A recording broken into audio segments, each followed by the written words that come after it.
you a songwriter? Are you looking to turn your songwriting passion into a full-time gig? Whether you are just at the start of your songwriting journey or a seasoned industry professional, this show is made for you. Welcome to The Songwriter Show, bringing together songwriting news, interviews, and community.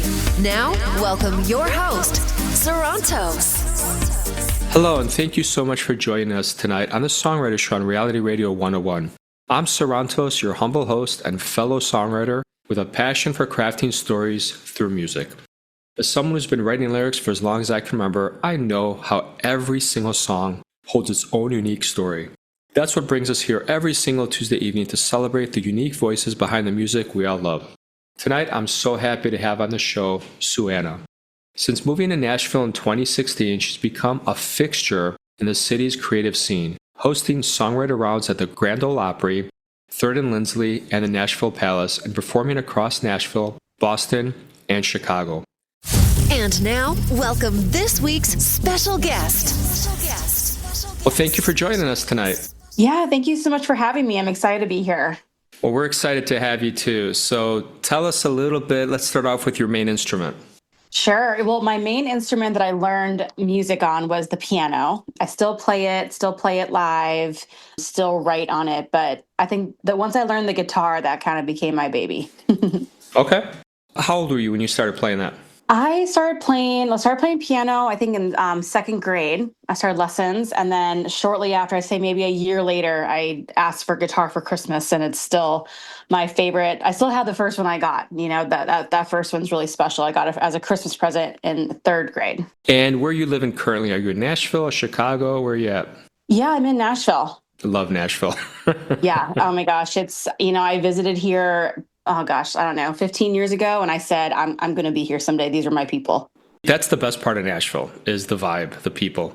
It is. I feel like here, especially where, the people I get the opportunity to work with, they never forget that someone else also opened the door for them, and I think people really enjoy cheering on other people. Like it's really a community down here. And it seems authentic. It is. It for sure is. I mean, I think that people kind of view, like I said, they view each other as community rather than competition. And I think that sets everyone up for success when you view people as opportunities to work together, to learn from, rather than someone that, maybe you're trying to edge out or something like that, No, for sure. Okay. Are there any musicians, famous or not famous, that you work with in Nashville that you want to give a shout out to? I want to give a shout out to my producer, Ben Diddlow. He has worked with me on a few different pieces, and I've learned a lot from him as far as sync and production and layering, and he's very patient. And so definitely want to give a shout out to him. He and I are working very closely right now. Very cool. Okay. So tell us about what you're working on for this year for the fans. This past year, I rebranded, and I went from something that was very focused more on country and country pop, which is a genre I still very much love and hold in such esteem. But I started to really be more interested in the cinematic world. A soundtrack, I feel like, makes or breaks a movie. There are TV shows I watch solely because of the music that was a part of it. And I just started kind of gravitating towards writing more of a vibe rather than a full out story, And so lately I've been writing songs that certainly can stand on their own. They certainly have purpose. They're authentic. But when I write them, I think to myself, what could this play alongside? Like what other type of, what type of performance art could this song really elevate? And so that's what I've been working on. My very first single I released under the Suanna brand was called Bad Bad Secret. That was kind of my attempt at kind of a poppy, what type of song can maybe play on an ABC whodunit type of show. Kind of that big reveal of a secret at the very end, either to the audience or to the other characters. And then I released I'll Breathe for You, which, I had a very specific medical drama in mind who I got the chance to meet with the supervisor who makes the decisions for that well-known show. He said, we nailed it. We're going to take it into our files. Hopefully it can work out at some point. So that song is really kind of like a first responder stepping up for someone who needs your help. And then I ended the year releasing Everything is Burning, which was actually the very first cinematic focused song I wrote, and I love it. And so I kind of wanted it to be the grand finale of the year. Cool. Tell us about this song that we're going to hear in a few minutes. What inspired this one? Yeah, so this is Everything is Burning. And I was on vacation in Napa with my mom and my sister. Very, very beautiful part of the country, the rolling hills, the vineyards, so much space. You can just kind of breathe. And we had to evacuate because wildfires were on their way.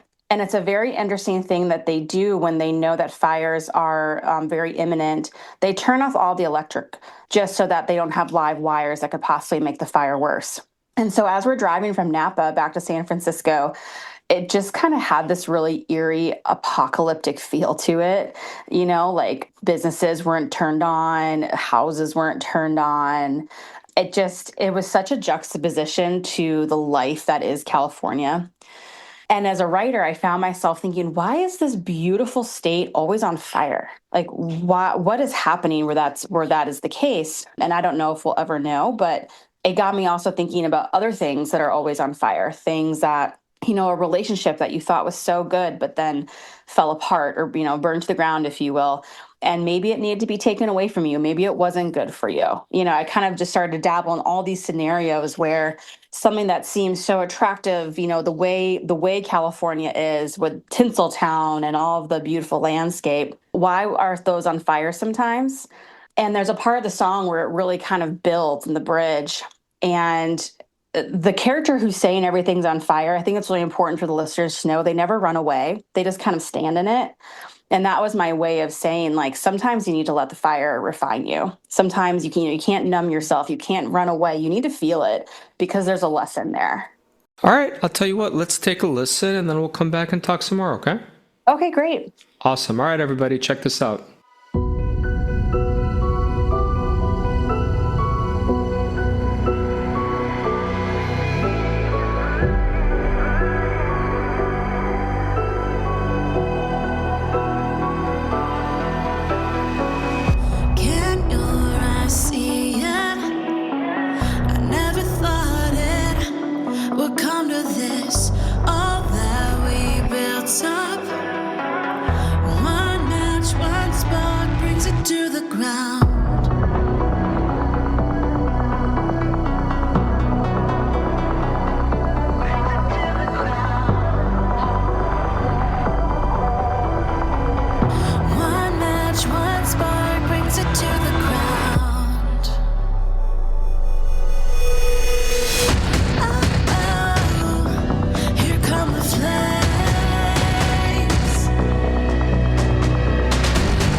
All right. Well, thank you so much for that song. That was really cool. Thank you. Thank you. I'm glad we got to listen to it. Are you influenced at all by any certain genre?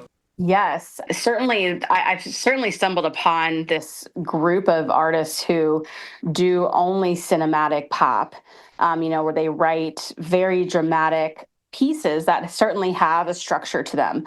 I had a meeting with a supervisor who makes decisions for NBC a few weeks ago, and she said something interesting to me. She said, of course, there's an art to this, there's an authenticity, but there's also a science to this. Study what is being played in movies, study what is being played on TV shows, and you will see a formula. And that was really fascinating to me. And so I've started studying artists who blow my mind. One of which, Tommy Profit, I actually went to his show here in Nashville last night, sold out Bridgestone Arena.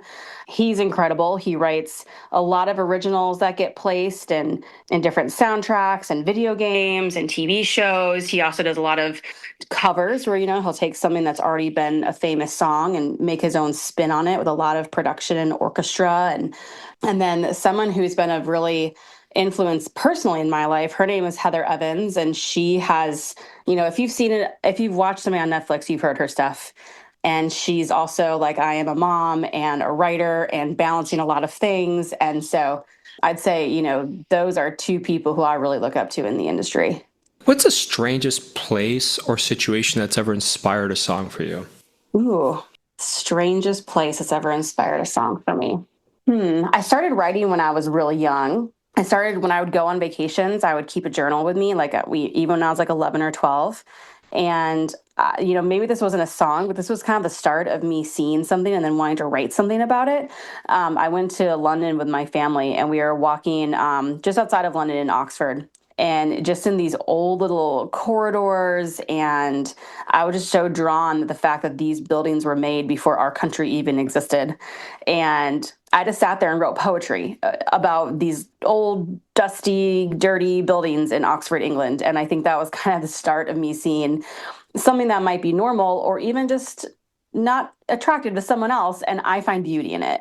So I don't know if that necessarily answers your question about a song specific, but I think that kind of started my habit of seeing music wherever, or seeing a story wherever I looked. What's the most challenging song you've ever written? Oh, most challenging song I've ever written. So far, anything I've released it because it wasn't a challenge. I tend to hear something and then build around it. Like I'll Breathe for You, I wrote with my co-writer in about 45 minutes. Bad Bad Secret, maybe an hour or two. Everything is Burning, same. I have a personal song that's coming out in the spring. It's about a specific loss that I had in my life this past year that I'll make more evident on social media. And this spring, when I release the song, I'll provide more details. But while that song came to me in probably 10 minutes, I don't think I've ever written something so fast. I think the process of it was the most painful because that was the first time I opened up myself to feeling the pain of that loss. And so while the song was written really quickly, I think the process of it was one of the hardest things I've done. What was your first job? My first job? When I was 15, I lived in this tiny town in northern Minnesota called Duluth, Minnesota. It's right on the tip of Lake Superior. And I worked in the little tourist area because tourism is actually their number one industry. I worked right downtown in this place called Canal Park, and I worked at a little popcorn wagon. And in this area of the city, it's where the ships that go do the Great Lakes and go out to the oceans and all the liners that, kind of go everywhere. These people will be gone for their families for months. It's where they come back and dock. And so I got to watch all these ships come in and watch families be reunited. And they'd stop at the popcorn wagon and get popcorn and sodas and snow cones and stuff while they waited for their family. But it was a really cool vantage point to see all these reunions in this little popcorn wagon that I worked at. Okay, that's kind of cool. Is there like a fictional character on a TV series or movie or something that you relate to the most? That's a really good question. The first thing that popped into mind, and you might laugh at this, do you remember the show One Tree Hill? Yeah. Bethany Joy Lenz is the name of the woman in real life, but she played Haley, who was a musician and a wife and a mom and loved her family and loved to tour and was always kind of torn between those worlds. And, that's one of those shows where like the writing is kind of off the wall sometimes, but I always loved the music and it kept me as a fan very loyal. And yeah, I feel that now. I'm a mom of two. And even as we're sitting here talking, I'm talking about my passion. I'm so excited to be here. But that means I'm also missing bedtime, and sometimes I'm not missing bedtime, but that means I'm missing an opportunity to write. And so there's always that pull between the two worlds. So tell us about your website, your socials. Where can people find you, buy your stuff, stream it, anything you want to share with us? Yeah, thank you for asking. I'm very active on Instagram. That's where people are going to mostly find my updates and my stories and everything I'm sharing about both music and personal life. And my handle is I am Suanna. And then my website is suannamusic.com. I have some work to do to update some of the things on that website and some of the media placements I've gotten this year. I sometimes have to choose between writing and studio time, and then the work of keeping your brand up to date on, your digital footprint. But I'd say Instagram is probably the best place people can find me. It's the most up to date. And then soon my website will be too. If you had a theme song that someone would write about you, what would it be? Oh my gosh. So actually there is a song that exists. It's This Girl Is on Fire. And I think it's Alicia Keys. Yeah. That's a great song. I love that song. Yeah. And, my older sister is such a champion of mine. She is a very, very intelligent doctor. But she's always been a big cheerleader for me in my dreams down here in Nashville. And she told me one time, she's like, yeah, I heard that back when it was a new song. I heard this new song, Girls on Fire by Alicia Keys, and I always think of you. I always think of this girl who knows who she is, who's trying to chase her dreams. And that's probably one of the favorite compliments I've ever gotten in my life. Because it's fun. It's when someone else sees it, it's exciting that someone sees how hard you're working. And so I think that song kind of comes to mind. That's pretty cool. Do you have something that you're going to do within the next 5 years that nobody knows? Ooh. I have, do you want me to be specific? Whatever you want to reveal on the radio. Could be specific, it could be general. I have 3 albums. I've never released an album. I've only released singles. And I have 3 pet projects that I dream of doing. They're very different. And that's why I like my brand just being Suanna, because I feel like it gives me room to be fluid and eclectic. But I'm going to definitely be releasing one of those albums in the next 5 years. And they're very personal things I've written about stories and lessons and family members and things that I haven't, always wanted to share, but that I feel ready to. And so that's definitely something that's coming. Okay. That's kind of cool. Well, I want to thank you so much for being on the show with us tonight. Thank you. I really appreciate it. I had a lot of fun. You're welcome. And thank you to all the listeners out there for spending a little bit of your oh so precious time with the two of us tonight. Thank you for tuning in and being a part of the Songwriter Show. If you're an artist, we'd love to hear your story. Please go over to the website and fill out the interview request form. I hope the rest of you will join me every single Tuesday evening as we continue to uncover these inspiring journeys behind real music. I love you all. Have a great night. I want to go there now. I used to close down every bar. Wake up with numbers on my arm.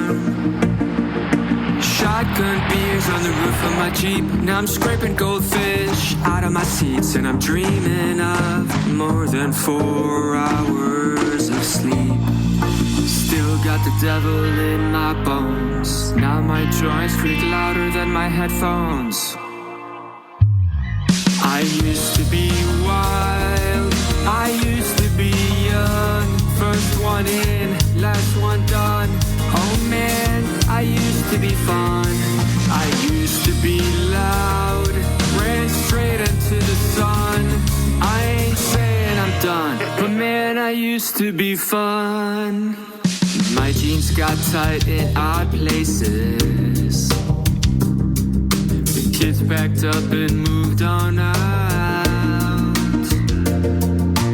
I miss when the messes didn't last past the night. Now every room echoes and it doesn't feel right. Sometimes the silence cuts more than the fight. Yeah, I still got the devil in my bones, but now it takes longer to rise above the throne.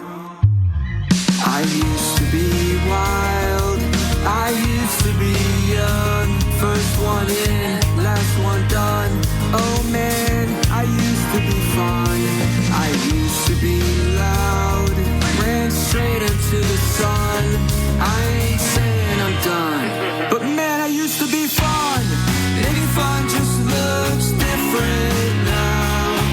When the stars line up, I remember how I sing out loud like I'm still the one. Dance in the kitchen like I'm 21. And just for a moment, I am still fun. I used to be wild, I used to be young. First one in, last one done. Oh man, I used to be fun. I used to be loud, ran straight into the sun. I ain't saying I'm done, but man, I used to be fun. So much fun.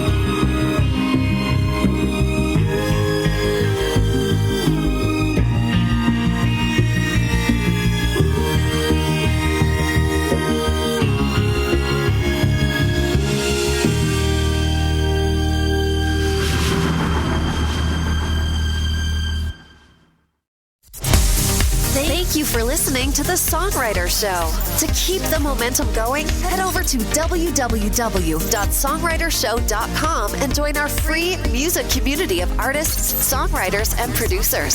That's www.songwritershow.com.